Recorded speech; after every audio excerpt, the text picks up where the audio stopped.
ọkọ àtìyàwó no be two bars o dem be one Alabi. ọkọ àtìyàwó dem no be two bars ya dem be one Alabi ojú wa. ọlọ́pẹ́ làbàkà bá wá sí orin lọ́wọ́. òun tá a wá ṣe lónìí. a wá sọ bọ́sẹ̀ dípò mọ́ Ọlájídé ni. Ọlájídé lọ́dọ̀ ọkọ̀ bọ́sẹ̀ lónìí o.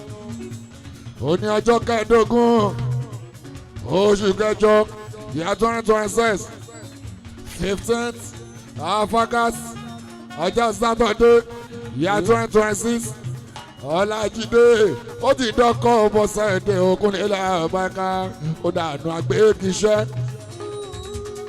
Ọlájídé ó ti dànù kábíyèsí àgbékiṣẹ́. àná ọba náà ní Ògúnnílé Àbáká ọlọ́ọ̀bìgẹ́ gbọ́ dáadáa. àná ọba náà ní Ògúnnílé Brighton ọlọ́ọ̀bìgẹ́ tó gbọ́.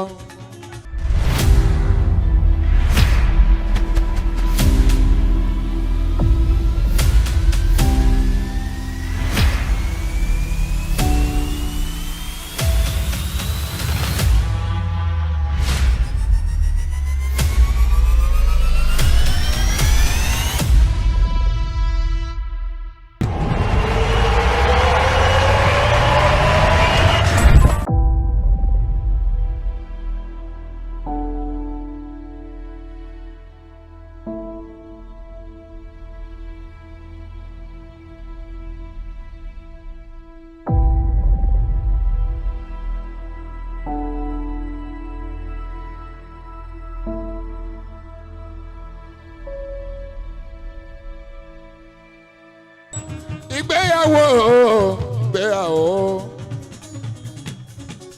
ojú mi ò tẹ̀yìn mọ́ ọmọ mi jẹ́jẹ́ ìgbéyàwó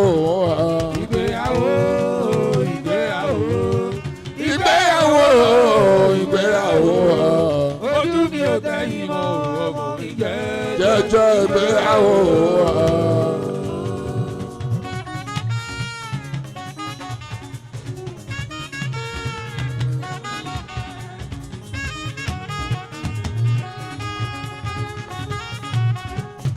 máa ò lè kábíyèsí Ògúnjọ́bí sẹ́mi olórí ilé Ifọ̀.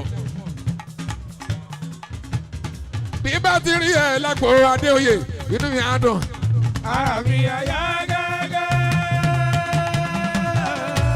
mo mọ̀ pé tágbó tí mi bá ṣì ẹ̀ sí. mo mọ̀ pé tẹ́ bá dé ẹ ó fi ìyá ẹ̀ rà sí. ọ̀gá mo mọ̀ pé tó bá dé o ó fi ìná ẹ̀ rà sí wa. mo mọ̀ pé tẹ́ bá dé ẹ ó fi ìyá ẹ̀ rà sí.